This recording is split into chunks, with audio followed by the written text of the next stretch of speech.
Welcome students. Today I am going to take a class on anatomy of vas deferens. Its another name is ductus deferens. It's around 45 centimeters long. It is an organ or a tubular organ, you can say, which conducts the sperms from testis to the urethra.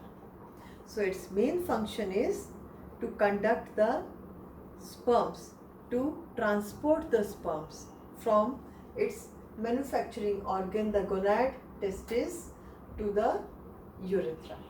Okay. So now its length is 45 centimeters. Where it begins?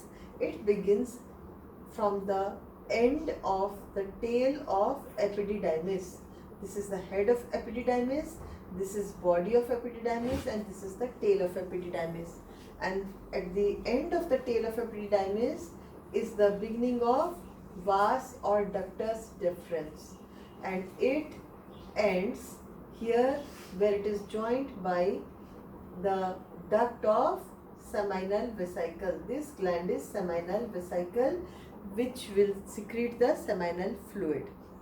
So when it is joined by the duct of seminal vesicle, now the vas deferens will be known as ejaculatory duct.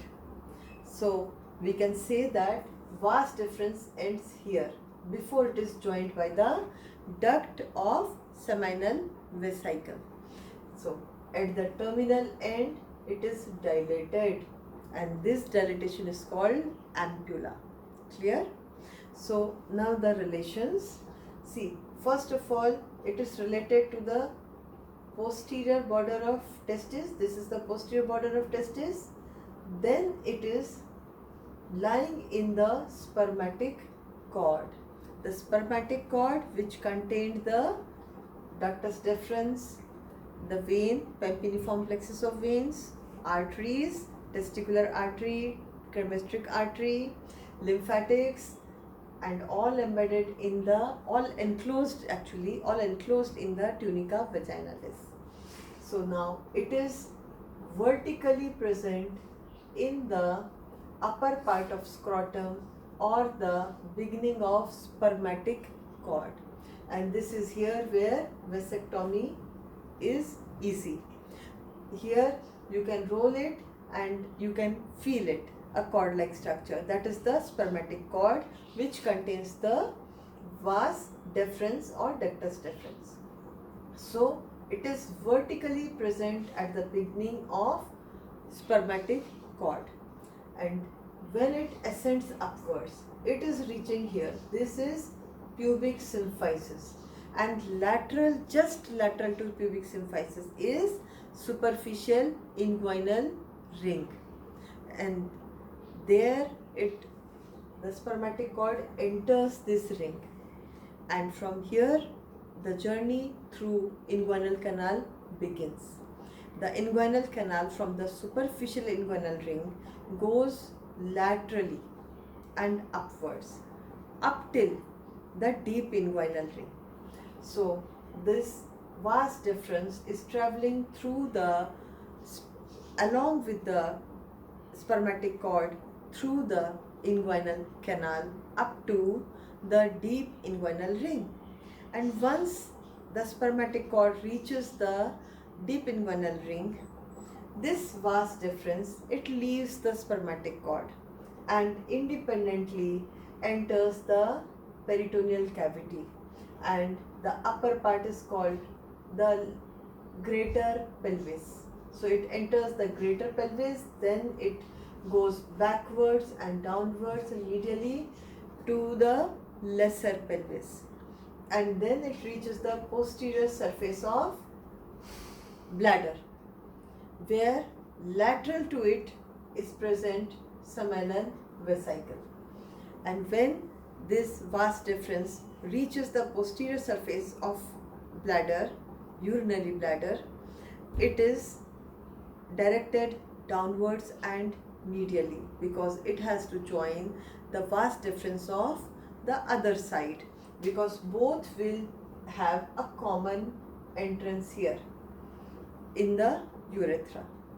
So vas deferens ends here as duct ampulla, where it is joined by the seminal vesicle. So this was the journey of vas deferens. But then another name which has come up now is ejaculatory duct.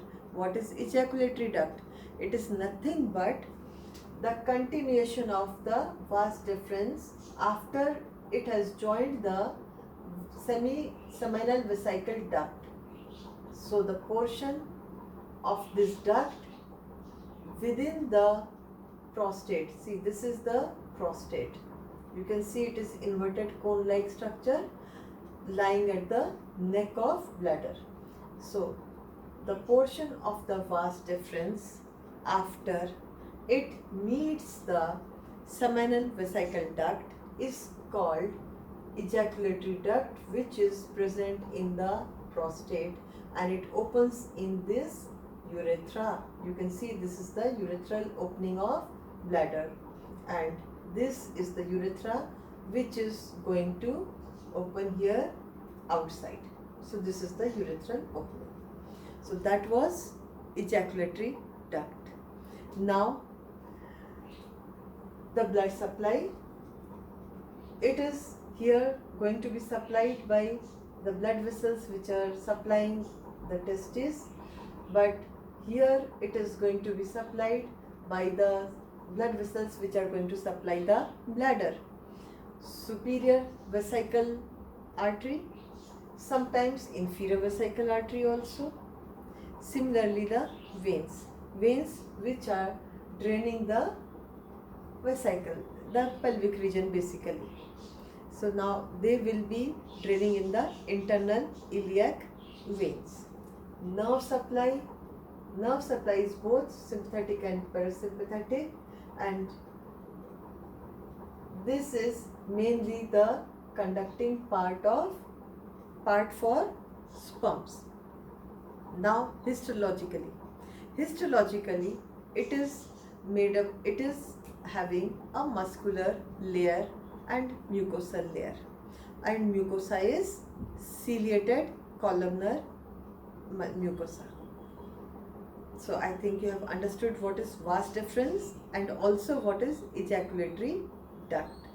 Thank you.